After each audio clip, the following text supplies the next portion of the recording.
The letter that was chosen to be analyzed was written on February 17, 1942, from Camp Dix, New Jersey, to Miss Evelyn Birkby. It is an assumption that this letter was written from Clarence because of the comparison from other Clarence and Evelyn letters to this set of letters. We have to assume who the author is because the letter is simply cut off, and there are indeed missing pages of the 1942 letter. Throughout this letter, Clarence talks a lot about what he does to pass the time. Clarence states in the beginning of the letter, "I finally found a little spare time," as well as, "Doesn't seem as if I could find much spare time lately to do anything." Both of these statements represent the demand in joining the military, and also that it is hard work. At this time, from a historical perspective, soldiers were being relocated from a fear of a Japanese invasion. This is why the author talks about a lot of drills happening, of packing up their belongings quickly for practice, and also the fact that lots of soldiers were coming to Camp Dix and moving out of Camp Dix as well. Clarence tells Evelyn a story of him working at Camp Dix and how it was an eventful experience. He states, "They've got a big nigger up there who's in for murder, and they are afraid he will kill himself, so have to use special care with him." From this statement, you can conclude that there was racial tension at this time in history, even though the blacks and the whites fought for our country together as one. African Americans joined the military for World War II with intentions of being rewarded with equality. However, this plan did not succeed at this time. The blacks and the whites did not honor equality until after World War II was over.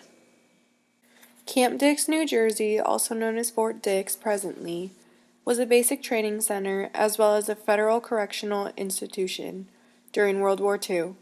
Currently, Fort Dix is only a federal correction institution for males, for the military aspect of it closed in 1991 due to base realignment.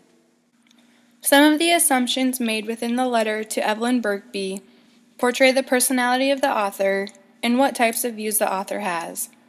The audience can assume that the author is more proper than the average male due to his vocabulary and sentence structure.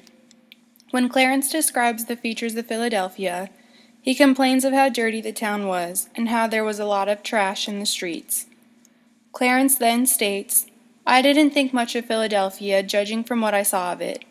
From this statement, you can conclude that he was raised in a nicer-looking town.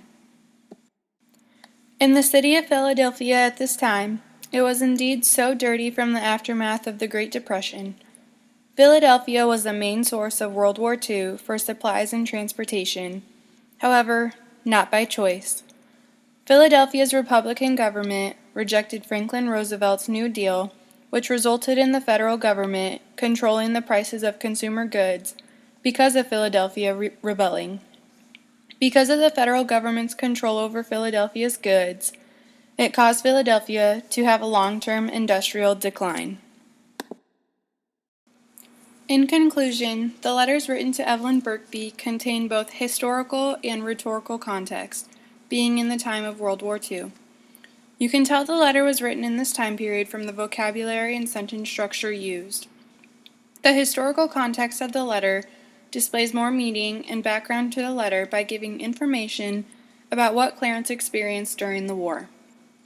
The rhetorical context of the letter focused on persuasion and emotion in order to create a relation of experience and feelings of desperation between Evelyn and himself.